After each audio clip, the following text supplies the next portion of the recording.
Sony is going on the offensive. They're totally going out there and making Microsoft look a little bit foolish lately. Yes, Microsoft usually does some good things.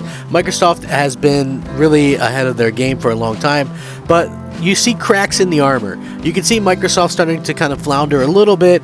The lackluster announcements, the delays, even though that's things that really they can't really control, that's just life in general. You still see people are going to kind of take that out on Microsoft, and I think that that's a little bit unfortunate, and that's a little bit unfair to say the least.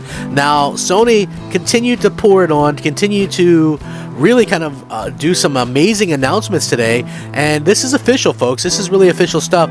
Again, as a PlayStation 5 owner, I think this is great. I just feel like, also as an Xbox owner, you go, man, I hope Microsoft can stop the bleeding at some point, because realistically, Sony's getting all the hype out right now, and as an Xbox fan, I just feel that's a little bit unfortunate. I would rather things be a little bit more even, if that makes sense to you guys, just because I feel like that would be better for the competition.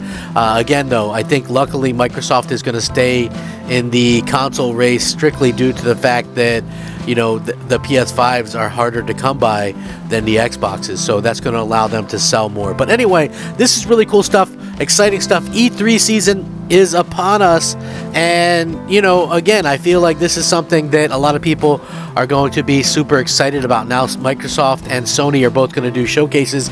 We know that Microsoft is going to do a showcase early next month, but now Sony has announced a state of play, and this is going to be almost a 30-minute showcase. The big June video game announcement season is almost upon us, and it seems like PlayStation aims to get the jump on their competitors with a new State of Play presentation. If you're expecting any big first-party announcements or perhaps a new trailer for God of War Ragnarok, you'll likely be disappointed, however. But Sony is promising new third-party and PSVR 2 reveals. Beyond that, not many details have been revealed. It's been more than 2 months since our last State of Play. Who's ready for a new one? Tune in live Thursday, June 2nd for nearly 30 minutes of announcements and updates from the world of PlayStation. We'll have some exciting reveals from our third-party partners, plus a sneak peek of several games in development for PlayStation VR 2. So, what kind of third-party reveals can we actually expect from Sony? Well, we only will be seeing smaller indie-type games, probably, or we can expect a major reveal or two. Again, this is something we'll probably see a little bit of a mix of the two from. But Jeff Grubb, the Grubhub, the full reveal of Street Fighter 6 is likely to be included in the show, according to him. Grubb was one of the ones who predicted a state of play in early June, so that might be lend a bit of credence to the latest rumors. This is what he said: "Exciting reveals from our third-party partners. This is probably where Street Fighter 6 shows up. It's the one thing Capcom is definitely supposed to have for these summer reveals. Beyond that, who really knows? Fans should probably temper their expectations somewhat, as the presentation is only 30 minutes long." And then again, whether or not you're into PSVR 2 is going to be a big focus of the show, and that might not be something that you're interested in either. Rumor is we probably won't be getting PlayStation's next big first-party showcase until traditional time in September. So again, State of Play is going to be broadcast on June 2nd. That's going to take place a little while before Microsoft, so you have to kind of keep that in mind as well, that Microsoft is going to be doing theirs, but theirs is like the big E3 blowout that's going to be like an hour and a half. And even when Sony did their first party showcase last year, it was only like 38 minutes, 39 minutes or something like that. So yeah, they're taking very different stances and very different kind of ideas into what's going to be happening for these companies in terms of their own ideas for a showcase. I think obviously we look into these kind of things and we wish that maybe E3 were still a thing. And even though there is no technical E3 anymore, it is nice to see that both Sony and Microsoft are going to do some nice announcements. And even though they're going to be third party, I look at third party stuff,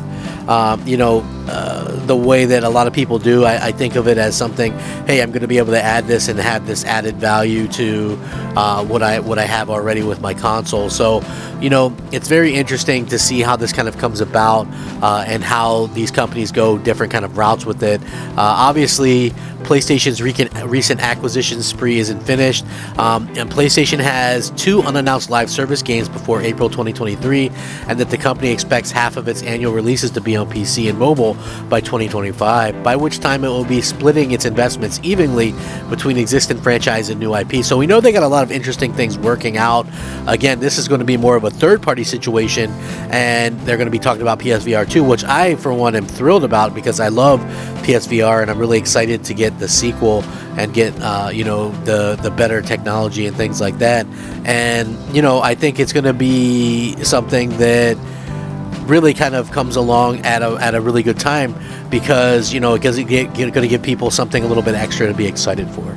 Now, the only bad part about this is maybe they get you hyped up and PSVR 2 is not going to come out till next year, which could be the case, and that would be a little bit of a letdown. I was hoping that it comes out this year sometime and I get a chance to kind of play that, just because I love VR, and I think it's going to be the next evolutionary step there. Now, so they're going to go first with this showcase, and then Microsoft, I believe, June 12th. And then we're going to see Microsoft's is more like an E3 showcase, whereas Sony's is just like a traditional state of play, which I don't mind the state of plays, but I just miss the big blowout that we used to get from everybody, right? Like around the same time. And I think that that's going to see what's going to happen. I think it's going to be exactly what we're hoping to see from Microsoft. On the Sony side, like I said, I'm looking forward to seeing what they have to offer. And look, I wouldn't mind seeing some more from, Hogwarts Legacy, or, maybe Gollum, or even Gotham Knights. I think that would be something, because even though we all hype up the exclusive games, I think that it's pretty safe to say that we all also very much enjoy the the games that are multi-platform, because that's what we're playing most of the time. Like, I love the fact that Microsoft wants to get to the point where they're releasing 4 to 5 big exclusives a year, and I think that Sony does that too. That they release between 3 and 4 a year usually. I love that, but that still leaves you, even like depending on the game, that still leaves you months and months and months to play other games, and I think that that's where the third-party stuff comes into play, and that's why I'm looking forward to jumping on that. So yeah, Sony really kind of nailed it. They jumped ahead of Microsoft in a way. I mean, they probably had that planned for a while, but it does seem funny that they kind of jump ahead of Microsoft and do it that way. So, we'll see what happens long term, but it's going to be interesting to see, and I'm very excited as a fan to see what happens next. I know it's going to be fun, and I know you guys are going to be excited to see what they all have to offer. So what do you guys hope they show? Like, what do you guys want to see from Sony here in the next handful of days? And what do you guys expect to see from Microsoft? I mean, for me, it's just gameplay. I think we're past the part where we can accept excuses. We're past the pandemic stuff, and, time to just kind of get ready and get excited for the future of video games again. And I think that it's time we see some of these games. Now is the time. So with that being said, thank you guys for watching. If you guys enjoy my content, please leave a like on the video. It helps it to be seen, and it helps the channel to grow. Rack 'em up, fact 'em up, crap gamer 'em up. Crap gamer out.